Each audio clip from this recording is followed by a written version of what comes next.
Découvrez l'histoire incroyable de Kofi, un milliardaire qui avait tout, un immense manoir, des voitures de luxe, des bijoux étincelants et une vie que beaucoup envieraient. Mais derrière les murs dorés, un danger inattendu se préparait. Sa propre femme, Ama, cachait un secret terrifiant. Heureusement, une jeune domestique humble et courageuse, nommée Essie, allait bouleverser le destin de Kofi et devenir l'héroïne inattendue de cette histoire. Petit losange bleu trahison, suspense, courage et justice. Une histoire vraie d'audace et de loyauté qui vous tiendra en haleine du début à la fin. Restez jusqu'au bout, vous n'êtes pas prêts pour le retournement final. Il y avait un homme très riche nommé Kofi. Il vivait dans un immense manoir avec de grands portails et de magnifiques jardins. Kofi était milliardaire et possédait de nombreuses entreprises et banques à travers le pays. Tout le monde en ville connaissait son nom. Quand il passait au volant de ses voitures luxueuses, les gens s'arrêtaient pour le saluer. Il avait tout ce que l'argent pouvait acheter, mais il ignorait qu'un danger se trouvait dans sa propre maison. Kofi était marié à sa femme, Ama, depuis 10 longues années. Ama était une femme superbe, à la police et aux yeux brillants. Elle portait toujours les plus beaux vêtements de Paris et de Londres, et ses bijoux scintillaient comme des étoiles dans le ciel. Partout où ils allaient ensemble, les caméras crépitaient et les gens murmuraient « Regardez-les ! Quel couple parfait ! Quelle belle vie ils doivent avoir !» Mais derrière les portes closes du manoir, tout n'était pas parfait. Avec le temps, Ama était devenue distante envers Kofi. Elle ne lui souriait plus comme avant, ne lui tenait plus la main et ne s'intéressait plus à sa journée. Quand Kofi rentrait fatigué du travail, elle levait à peine les yeux de son téléphone. Toujours occupée, toujours ailleurs dans ses pensées, elle semblait hors de portée. Kofi fit tout pour rendre sa femme heureuse. Il lui acheta des bijoux, des voitures et des maisons dans différents pays. Il l'emmenait en vacances dans des îles aux plages de sable blanc et aux eaux cristallines. Il lui donnait des cartes de crédit sans limite. Tout ce qu'Ama voulait, Kofi le lui offrait, mais rien ne semblait la satisfaire. Elle en voulait toujours plus. Son cœur n'était jamais comblé. Un jour, Kofi décida d'engager une femme de ménage pour l'aider à la maison. Ama se plaignait que le manoir était trop grand pour elle seule et qu'elle avait besoin d'aide pour la cuisine et le ménage. Kofi publia une annonce, et parmi toutes les candidates, une jeune femme se distingua, Acei. Simple et humble, avec des yeux doux, Acei venait d'un petit village très éloigné de la ville, où il n'y avait ni électricité ni eau potable. Sa mère était gravement malade et nécessitait des soins coûteux, mais la famille était très pauvre. Déterminée à aider sa mère, Acei entreprit le long et difficile voyage vers la ville, passant 2 jours dans des bus et camions. Tout lui semblait immense et effrayant. Les bâtiments touchaient les nuages, les voitures allaient si vite qu'elles semblaient voler, et il y avait plus de monde dans une seule rue que dans tout son village. N'ayant nulle part où dormir, elle passa 3 nuits sous un pont avec d'autres personnes dans le besoin. Mais elle ne renonça pas. Acei trouva l'annonce pour le poste de femme de ménage chez Kofi et pria pour obtenir ce travail. Lors de l'entretien, elle portait sa seule robe propre, ancienne mais soignée. Kofi remarqua son honnêteté et sa sincérité. Elle expliqua sa situation familiale, son village pauvre et sa volonté de travailler dur. Touché par son esprit humble et son amour pour sa mère, Kofi décida de l'engager. Le lendemain, Acei commença à travailler. Elle arrivait avant le lever du soleil et apprit rapidement à utiliser la machine à laver et l'aspirateur, chose qu'elle n'avait jamais vue. Elle travaillait plus dur que n'importe quelle autre femme de ménage, cuisinait des plats délicieux et lavait le linge à la perfection, toujours polie et respectueuse. Mais Ama n'aimait pas du tout Acei. Dès le premier jour, elle la regardait avec suspicion et commença à la traiter mal, lui demandant de nettoyer les mêmes pièces plusieurs fois et critiquant ses moindres efforts.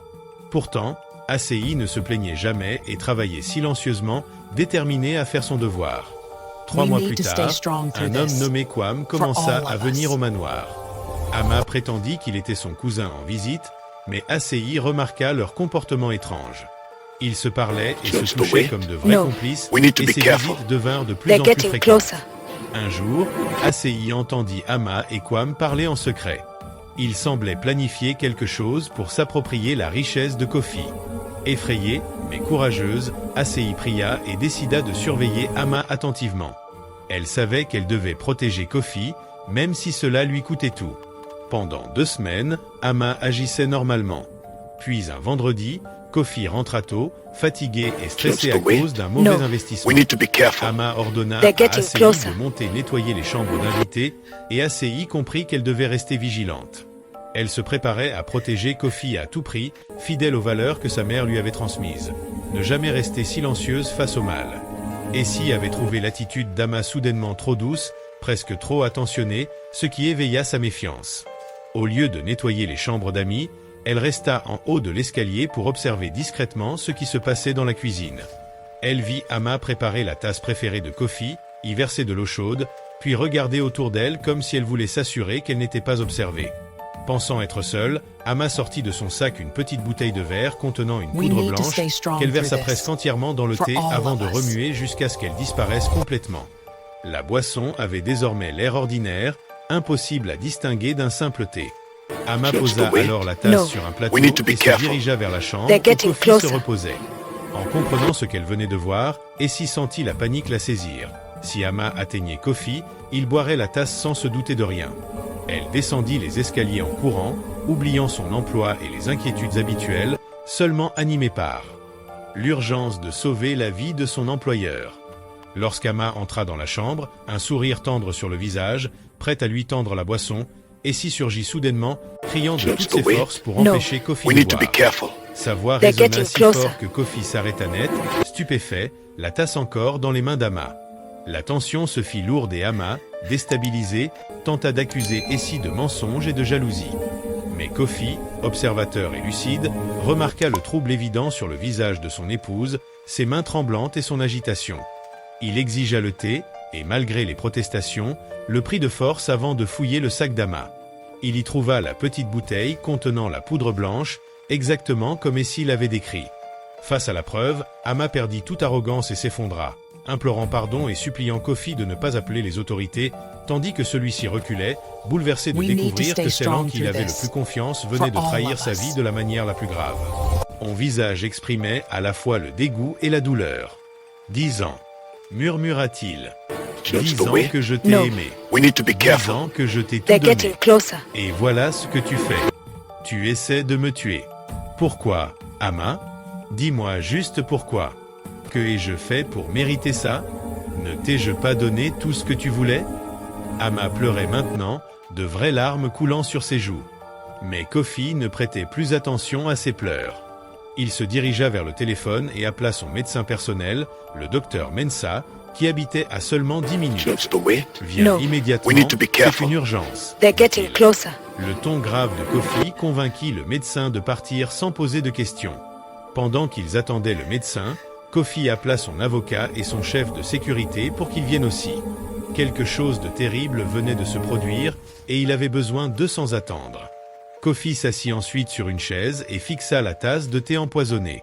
Sa propre femme, celle en qui il avait le plus confiance au monde, avait tenté de le tuer. Son cœur se brisait en 1000 morceaux. Essie resta silencieuse dans un coin de la pièce, hésitant à rester ou partir.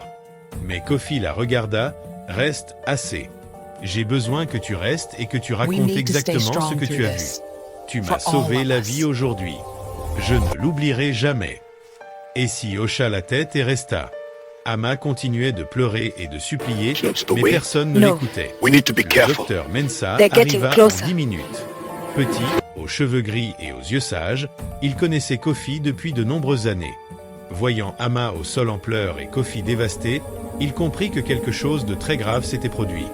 Kofi lui tendit la tasse et la petite bouteille. « Testez-les immédiatement. Dites-moi ce qu'elles contiennent. » Le médecin examina la bouteille à la lumière, le visage sérieux. « Monsieur Kofi, où avez-vous eu cette bouteille? Cela ressemble à un poison. Je dois l'emmener au laboratoire pour analyse. Si vous aviez bu ce thé, Dieu merci, ce n'est pas le cas. » Il demanda 1 heure pour effectuer tous les tests. L'avocat arriva peu après, un homme expérimenté ayant travaillé avec Kofi pendant 20 ans. « Monsieur Kofi, c'est une tentative de meurtre. Il faut appeler la police immédiatement. » Le chef de sécurité, Yao, un homme costaud, arriva également. En entendant l'histoire, il fut furieux. Comment Ama a-t-elle pu faire ça après tout ce que vous lui avez donné? Mais Kofi leva la main. Attendons les résultats du médecin. Je veux une preuve scientifique avant d'impliquer la police. Kofi se tourna vers Essie. Assieds-toi, enfant. Raconte-moi tout depuis le début. Tout ce que tu as vu et entendu dans cette maison. Essie raconta tout. La présence de l'homme nommé Quam, les regards et sourires secrets, les discussions sur ses plans pour éliminer Kofi et s'approprier ses biens. Chaque mot fit grimacer Kofi, ses mains crispées sur les accoudoirs de sa chaise. La trahison était double, adultère et tentative de meurtre. L'avocat prit des notes. Ama, paniqué, tenta de protéger son amant. Quam n'a rien à voir avec ça. Tout est ma faute. Kofi rit amèrement. Tu viens d'avouer que tu as agi seul. Merci pour la confession. Une heure plus tard, le docteur Mensah revint avec les résultats. Le thé contenait du cyanure, l'un des poisons les plus dangereux au monde. Si Kofi avait bu la tasse entière, il serait mort en 1 à 2 heures. Yao hurla sur Ama. Tu es une criminelle. Comment as-tu pu faire ça à un homme qui t'a tout donné? L'avocat appela la police. Ama s'effondra, en pleurs, réalisant que sa cupidité et sa trahison avaient causé sa chute. En moins de 30 minutes, les policiers, dirigés par l'inspecteur Boateng, arrivèrent. Ils prirent toutes les preuves, écoutèrent Essie et Kofi, et procédèrent à l'arrestation d'Ama pour tentative de meurtre. Elle fut emmenée, tête basse, bracelet tintant sur les menottes. Plus tard, ils arrêtèrent Quam, impliqué dans la conspiration. Essie, malgré sa jeunesse, fut célébrée comme une héroïne pour avoir sauvé Kofi. Kofi, soulagé, remercia Essie et veilla à sa tranquillité. La nouvelle fit la une des journaux, femme d'un milliardaire arrêté pour tentative de meurtre. La domestique sauve la vie de son employeur. Au tribunal, les preuves présentées, la bouteille de cyanure, les tests du laboratoire, les messages et le témoignage d'Essie menèrent à une condamnation certaine. Ama perdit tous ses droits sur les biens de Kofi et la justice fut rendue. Kofi réfléchissait, il avait tout donné et reçu en retour trahison et danger. Mais grâce à Essie, il avait survécu. Les semaines suivantes furent intenses. Le procès battait son plein et la presse suivait chaque détail. Ama comparaissait dans une tenue simple, sans bijoux ni maquillage, paraissant petite, effacée et terrifiée. Les preuves étaient accablantes. La bouteille de cyanure, les résultats de laboratoire, les messages compromettants et le témoignage courageux d'Essie. Le procureur exposa calmement chaque élément. Assez, sur le banc des témoins, raconta tout ce qu'elle avait vu et entendu, avec clarté et sincérité. Les jurés écoutaient, choqués par l'ampleur de la trahison et de la dangerosité des actes d'Ama. Kofi, quant à lui, observait en silence. Le choc initial de la trahison avait laissé place à une profonde tristesse, mais aussi à une détermination tranquille. Il savait désormais que sa sécurité, sa vie et son bien-être ne pouvaient plus dépendre d'une seule personne, et que sa confiance devait être réservée à ceux qui avaient fait preuve de loyauté et de courage. Le verdict tomba, Ama et Quam furent reconnus coupables de tentative de meurtre et de complicité. Ama perdit tous ses droits sur les biens de Kofi, et la sentence fut prononcée. La justice avait été rendue, mais pour Kofi, le plus important était de retrouver la paix intérieure. Essie, malgré sa modestie, fut félicitée et honorée pour son courage. Elle refusa toute médiatisation excessive, souhaitant simplement continuer sa vie et aider sa famille. Kofi respecta ce choix, reconnaissant que sa loyauté et son courage avaient sauvé sa vie. Avec le temps, la maison retrouva son calme. La trahison et le danger appartenaient au passé, et Kofi put enfin se concentrer sur ce qui comptait réellement. La sécurité de sa famille, la confiance dans les bonnes personnes et la gratitude envers celles et ceux qui avaient fait preuve de bravoure.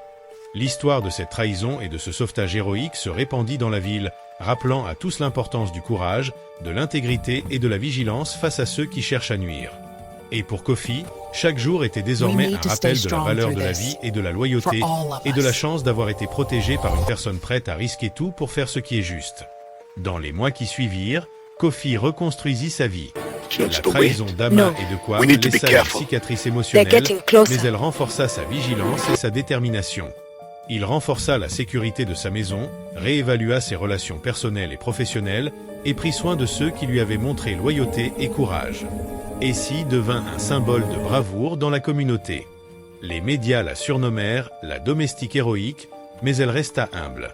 Elle continua de travailler avec dévouement, aidant sa famille et inspirant ceux qui entendaient son histoire. Sa vie resta simple, mais remplie de respect et d'admiration pour son courage. Kofi, reconnaissant, lui offrit une récompense et un soutien durable, tout en respectant sa volonté de ne pas être sous le feu des projecteurs. La leçon de cette tragédie et de ce sauvetage resta gravée dans son esprit. La loyauté et le courage peuvent apparaître là où l'on s'y attend le moins, et le bien peut triompher même face aux pires trahisons. La ville entière se souvint de cette histoire comme d'un avertissement et d'un exemple. Même dans les situations les plus sombres, le courage et la vigilance peuvent sauver des vies, et la justice finit toujours par triompher.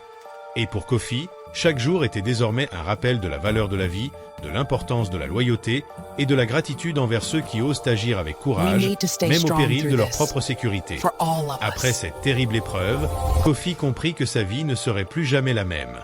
La trahison d'Ama avait laissé une cicatrice profonde dans son cœur, mais elle lui avait aussi ouvert les yeux sur ce qui comptait vraiment. La valeur des relations sincères et la nécessité de protéger ceux en qui il pouvait avoir confiance. Essie, humble mais déterminée, resta à ses côtés. Elle avait prouvé que la loyauté et le courage ne se mesuraient pas à la richesse ou au statut social. Kofi, touché par son dévouement, décida de l'aider à améliorer sa vie et celle de sa famille. Il lui proposa de financer l'éducation de sa sœur et de sa mère malade, de leur offrir une maison confortable et un accès aux soins médicaux dont elle avait désespérément besoin. Essie, émue, refusa d'abord, préférant rester simple et discrète, mais Kofi insista avec la même détermination qu'elle avait montrée pour sauver sa vie. La reconstruction du manoir fut aussi une reconstruction de confiance. Kofi engagea un personnel entièrement vérifié, s'entoura de personnes honnêtes et loyales, et mit en place des mesures de sécurité strictes pour s'assurer qu'aucune trahison ne pourrait se reproduire. Mais plus encore, il développa une vigilance nouvelle.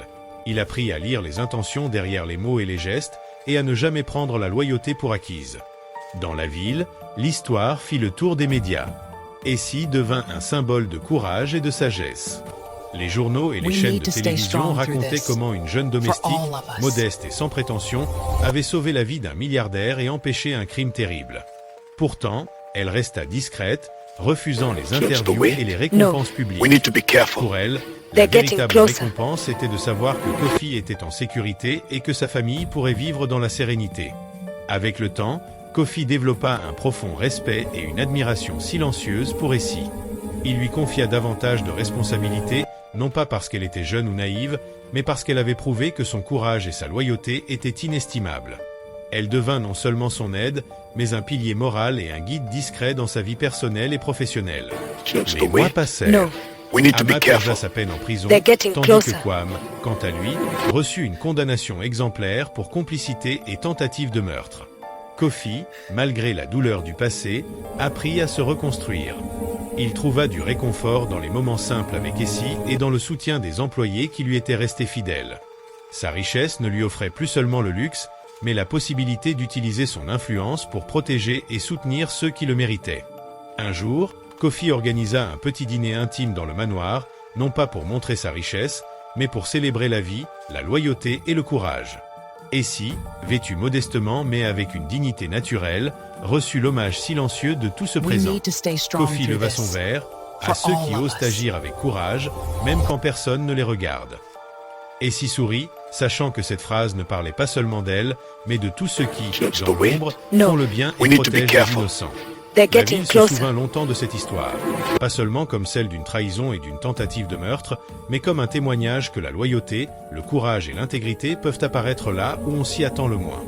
Et pour Kofi, chaque jour fut désormais un rappel que la vie peut être précieuse, fragile et merveilleusement protégée par des âmes sincères et dévouées. Pendant qu'ils attendaient le médecin, Kofi appela son avocat et son chef de sécurité pour qu'ils viennent aussi. Quelque chose de terrible venait de se produire et il avait besoin d'eux sans attendre. Kofi s'assit ensuite sur une chaise et fixa la tasse de thé empoisonné. Sa propre femme, celle en qui il avait le plus confiance au monde, avait tenté de le tuer. Son cœur se brisait en 1000 morceaux. Essie resta silencieuse dans un coin de la pièce, hésitant à rester ou partir. Mais Kofi la regarda, « Reste, assez. J'ai besoin que tu restes et que tu racontes exactement ce que tu as vu. Tu m'as sauvé la vie aujourd'hui. Je ne l'oublierai jamais. » Essie hocha la tête et resta. Ama continuait de pleurer et de supplier, mais personne ne l'écoutait. Le docteur Mensah arriva en 10 minutes. Petit, aux cheveux gris et aux yeux sages, il connaissait Kofi depuis de nombreuses années.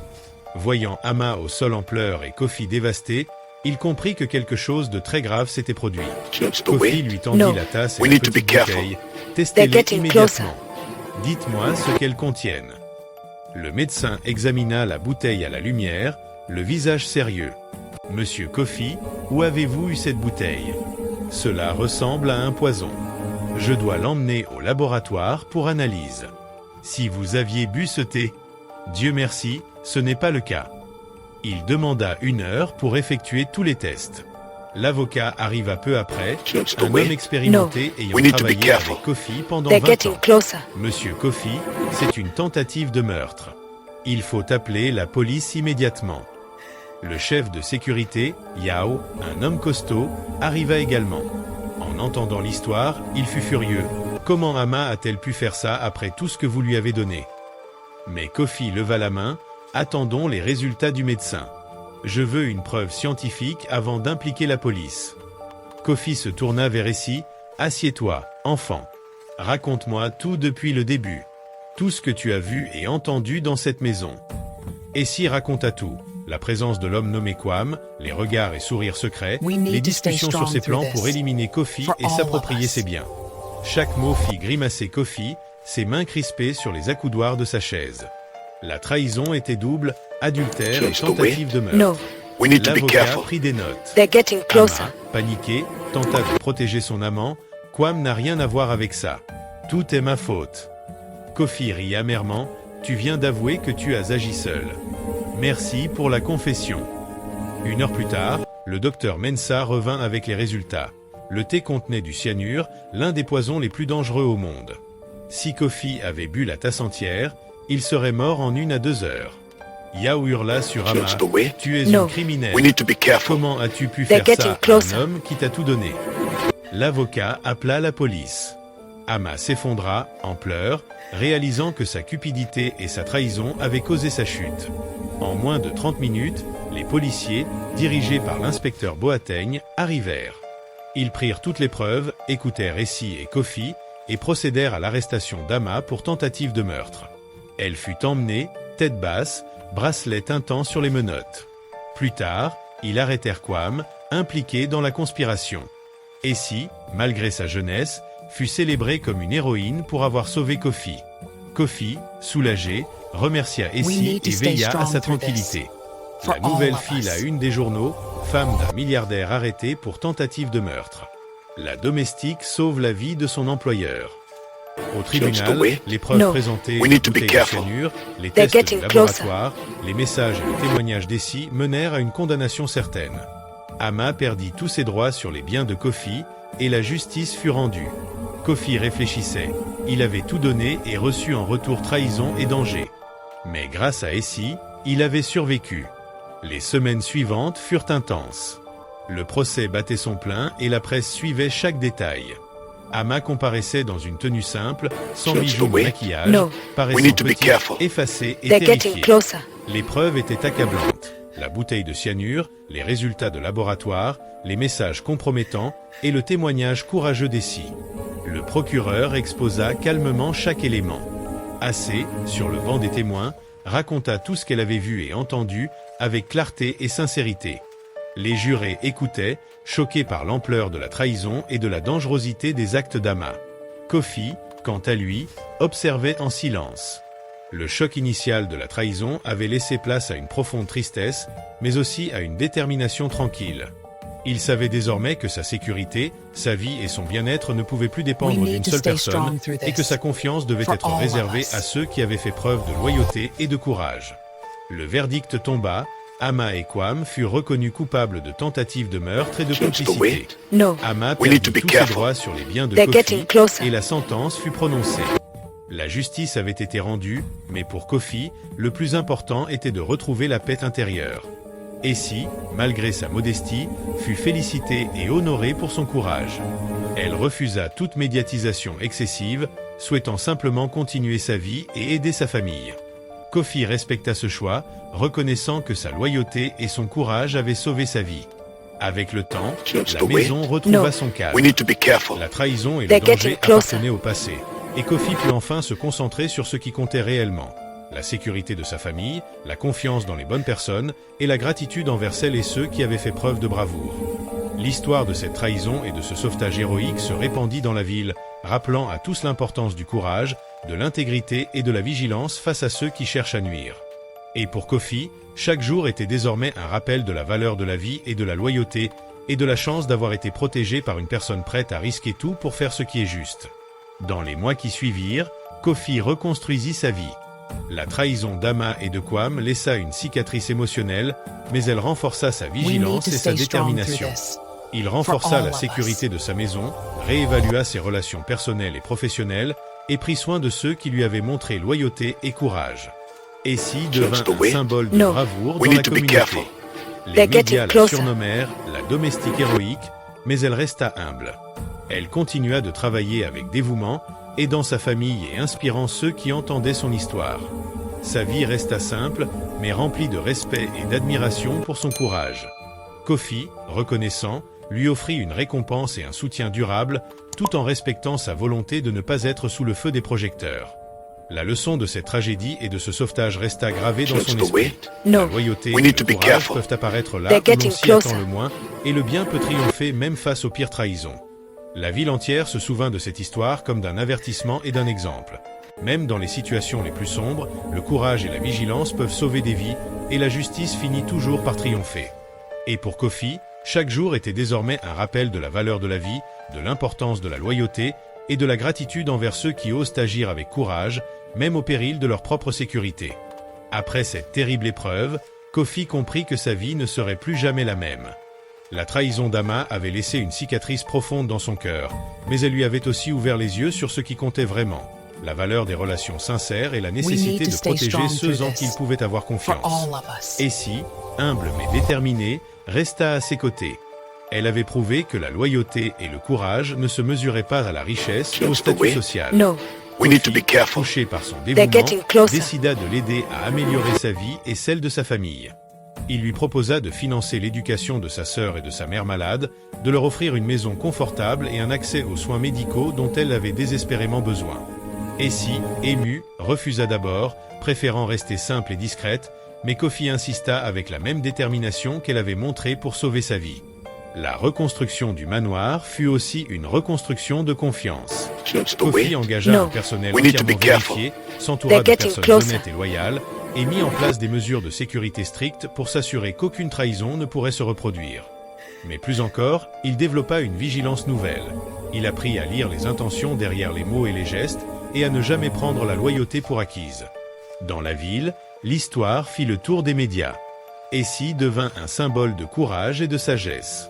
Les journaux et les chaînes de télévision racontaient comment une jeune domestique, modeste et sans prétention, avait sauvé la vie d'un milliardaire et empêché un crime terrible. Pourtant, elle resta discrète, refusant les interviews et les récompenses publiques. Pour elle, la véritable récompense était de savoir que Kofi était en sécurité et que sa famille pourrait vivre dans la sérénité. Avec le temps, Kofi développa un profond respect et une admiration silencieuse pour Essie. Il lui confia davantage de responsabilités, non pas parce qu'elle était jeune ou naïve, mais parce qu'elle avait prouvé que son courage et sa loyauté étaient inestimables. Elle devint non seulement son aide, mais un pilier moral et un guide discret dans sa vie personnelle et professionnelle. Les mois passèrent. Ama purgea sa peine en prison, tandis que Kwame, quant à lui, reçut une condamnation exemplaire pour complicité et tentative de meurtre. Kofi, malgré la douleur du passé, apprit à se reconstruire. Il trouva du réconfort dans les moments simples avec Essie et dans le soutien des employés qui lui étaient restés fidèles. Sa richesse ne lui offrait plus seulement le luxe, mais la possibilité d'utiliser son influence pour protéger et soutenir ceux qui le méritaient. Un jour, Kofi organisa un petit dîner intime dans le manoir, non pas pour montrer sa richesse, mais pour célébrer la vie, la loyauté et le courage. Essie, vêtue modestement mais avec une dignité naturelle, reçut l'hommage silencieux de tout ce présent. Kofi leva son verre, à ceux qui osent agir avec courage, même quand personne ne les regarde. Essie sourit, sachant que cette phrase ne parlait pas seulement d'elle, mais de tous ceux qui, dans l'ombre, font le bien et protègent les innocents. La ville se souvint longtemps de cette histoire, pas seulement comme celle d'une trahison et d'une tentative de meurtre, mais comme un témoignage que la loyauté, le courage et l'intégrité peuvent apparaître là où on s'y attend le moins. Et pour Kofi, chaque jour fut désormais un rappel que la vie peut être précieuse, fragile et merveilleusement protégée par des âmes sincères et dévouées.